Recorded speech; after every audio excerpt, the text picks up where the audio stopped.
Elle me dit écoute, les relations ça peut pas être à sens unique. Je m'étais fait piquer ma meuf quoi, je m'étais fait piquer mon crush par mon pote. J'avais une voix dans ma tête qui me hurlait mais embrasse-la bordel. Salut tout le monde, bienvenue à vous dans cette nouvelle vidéo YouTube sans tabou. J'espère que tout le monde va bien dans vos vies, à l'école, au boulot.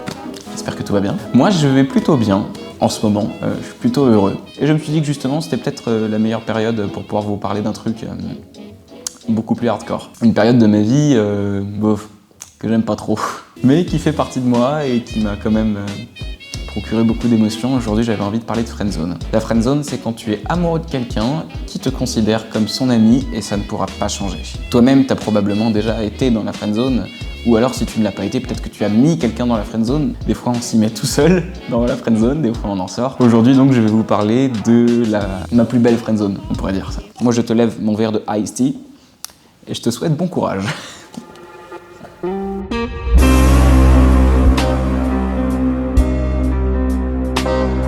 Pour les besoins de cette vidéo, je vais changer le prénom de la personne dont je veux parler. On va l'appeler Hélène.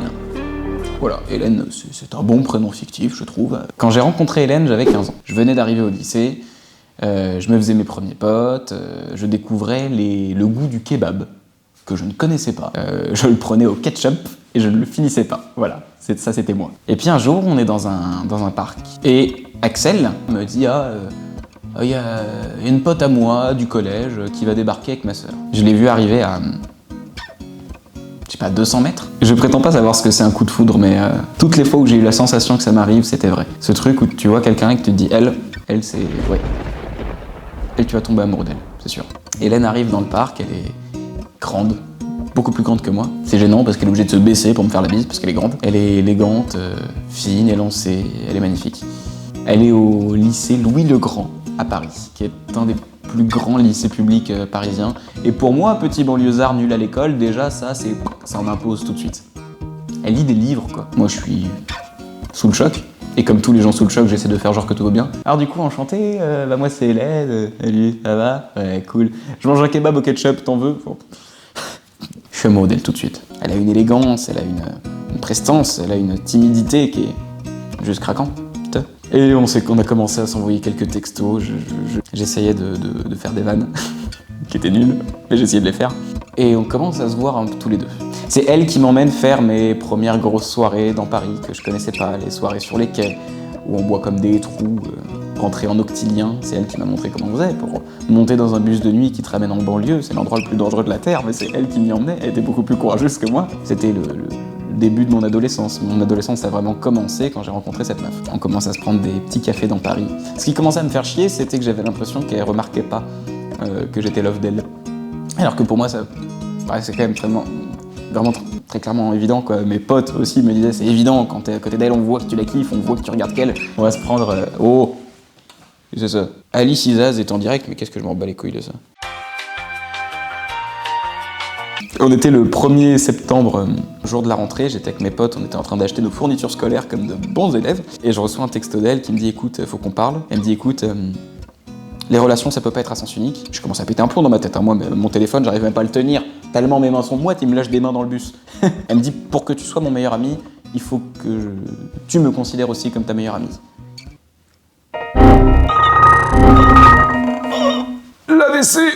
L'AVC, le cauchemar, ça c'est le début de la friendzone. C'est quand vraiment t'es in love, tu le sais, tout le monde le sait, elle ne le voit pas et elle te dit tu es mon meilleur ami, tu es comme un frère pour moi, c'est au même niveau quoi, c'est ce truc de... Et moi à ce moment-là j'ai eu un premier doute de me dire mais attends, c'est pas ce que je veux pas être son meilleur ami, enfin je veux bien être son meilleur ami mais si on se pécho quoi. Sauf que j'avais peur de la perdre, du coup je lui ai dit bah grave, soyons meilleurs amis. Là je venais de mettre le doigt dans un rouage qui... ça allait me défoncer, mais je savais pas encore. Ça a vraiment commencé à dégénérer quand elle s'est mise à sortir avec un de mes meilleurs potes. Que pour les besoins de la cause, nous appellerons Étienne. Voilà, Étienne c'est un beau prénom, c'est Étienne, c'est le nouveau mec de Hélène. J'ai passé une journée de merde. Je m'étais fait piquer ma meuf quoi, je m'étais fait piquer mon crush par mon pote. Non, lui il savait que j'étais amoureux d'elle, c'est pour ça qu'il a pris des pincettes pour m'en parler. Mais il était amoureux d'elle aussi. Et moi je les voyais tous les deux en train de se rouler des pelles en soirée, et ça me détruisait quoi. C'était ingérable. Et mon pote, qui restait mon pote, est venu me dire, mais mec, va lui en parler, avoue-lui tes sentiments. Moi, je trouvais ça super cool de la part du gars qui sortait avec elle. Dans sa tête, j'étais un peu un ennemi à ce moment-là.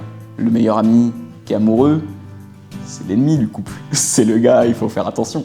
C'est la première fois que j'ai porté mes couilles de ma vie pour dire à quelqu'un que je l'aimais. Ça a été beaucoup plus facile toutes les autres fois. Je trouve ça facile d'assumer ses sentiments maintenant. De dire à quelqu'un qu'on l'aime, c'est tellement libérateur. C'est... Parce qu'au pire quoi, il t'aime pas. Tu t'en fous, tu l'aimes toujours. Ça change rien. On est dans une soirée, et je sais que...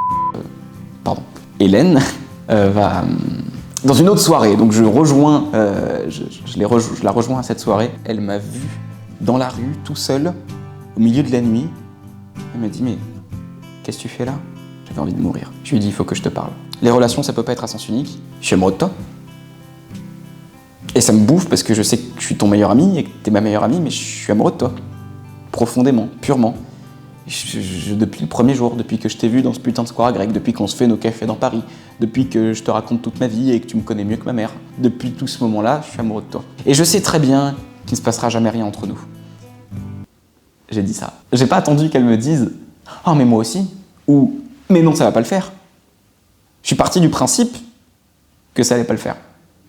Là, je le savais pas, mais je venais de mettre un autre doigt dans un autre rouage encore plus compliqué. Parler à sa place. Beau gosse, frérot. C'est beaucoup plus simple d'assumer qu'on a perdu que d'écouter quelqu'un qui te dit t'as perdu. Alors du coup, je partais du principe que c'était mort. Quel con, quel con, quel con, quel con, quel con. Bref, friendzone pour le coup, hein. On est amis, je suis amoureux, il se passera rien. Clac. Et c'est moi qui ai tout dit en plus. Hein. Elle a accepté cette situation. Puis le nouvel an est arrivé. C'était chez mon pote Axel. Oh la vache! Nom de Dieu, je crois que... J'avais 16 ans, hein. Je crois que c'est encore la meilleure soirée de ma vie aujourd'hui. Parce que c'était tellement trop. C'était tellement abusé. On était dans une grande baraque, il y avait un jardin, il y avait du monde. On devait être une 50aine. Mon pote Tommaso qui gerbe du champagne à minuit. Manon qui gerbe avant minuit. Ma pote Chiara qui couche avec Alan, son nouveau mec. C'est sa première fois au gars, ils le font dans la pièce d'en haut. Amaya et Axel, qui s'étaient pas pécho encore, je crois, qui se sont pécho à cette soirée. Ça a été un couple pendant 2 ans après ça. Mon pote Simon défoncé, des rouleaux de PQ qu'on envoie à travers toutes les pièces. Cette soirée, c'était l'euphorie. Ça a duré des heures. Et dans ma tête, ça a duré 5 minutes. Et à un moment de cette soirée, avec on devait parler. Parce qu'on faisait souvent ça dans les soirées. On s'isolait, puis on parlait. J'ai encore dit son prénom. On s'isole donc avec Hélène. Dans une salle de bain, on parle de tout, de rien, de la soirée, du fait qu'on est bourré, que c'est trop bien. Et moi, je sens une petite boule dans le bide parce que Étienne n'est pas à cette soirée. Il devait être avec sa famille ailleurs, et il était pas là. Et là, elle m'a dit un truc atroce. Je lui avais dit être amoureux d'une pote à elle pour la rendre jalouse. Je la kiffais bien lui aussi, mais j'étais pas amoureux d'elle du tout. Je voulais juste la rendre jalouse, elle. Et ce soir-là, je me suis rendu compte que ça a marché. Parce que elle, dans sa tête, j'étais amoureux d'elle, et ensuite, je lui ai dit être amoureux d'une autre fille. Elle m'a dit, mais quand tu m'as dit que t'étais amoureux de Lucie, je me suis dit, putain, encore un qui m'oublie. Si seulement j'avais eu du courage. Parce que j'avais envie de crier un seul truc, c'est que non, je ne t'ai pas oublié. Au contraire, je fais tout ça pour que tu me remarques. Je fais des grands signes, je hurle. Je fais tout pour que tu me remarques. Je fais tout pour que tu sois jalouse, je fais tout pour que tu aies envie de moi. Parce qu'à côté de ça, je lui envoie des chansons d'amour tous les jours. En lui disant, tiens, écoute cette chanson, elle est trop bien. Je lui envoie des films d'amour que j'ai vus en lui disant, tiens, regarde cette histoire, elle est trop bien. On n'attend pas Patrick! Je fais des appels de phare depuis des mois. Et elle me dit ça. Encore un qui m'oublie. Et j'ai rien osé dire. J'ai fait, bah c'est la vie. Quel connard. On s'est allongé dans la baignoire, qui était très large, on pouvait s'allonger tous les deux dedans. J'avais une voix dans ma tête qui me hurlait, mais embrasse-la, bordel, embrasse-la, ta mère. Puis je l'ai pas fait. Parce que... Étienne, je voulais pas créer de problème. Si j'avais une machine à voyager dans le temps, mon pote, je sais où j'irai. Les mois passent. Pour son anniversaire, je lui avais offert des places pour un concert, le concert de Fauve. Fauve, c'était un groupe dans les années 2010 qui faisait beaucoup de chansons d'amour. C'est très parisien comme style, c'était très bobo, c'était un peu... C'était vachement bien, moi j'étais fan. Puis pour moi, c'était des chansons... c'était nos chansons.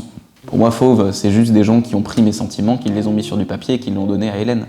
C'est ça, Fauve. Et on allait à ce concert, à l'Olympia. 2 heures de sentiments à moi qui sont expulsés dans sa tronche. C'était une déclaration d'amour.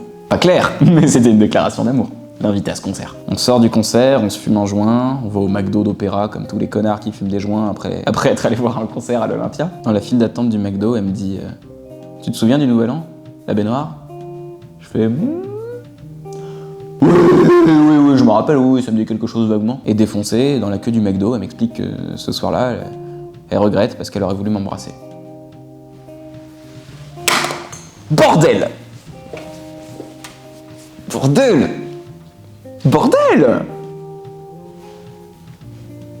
Qu'est-ce que je pouvais faire?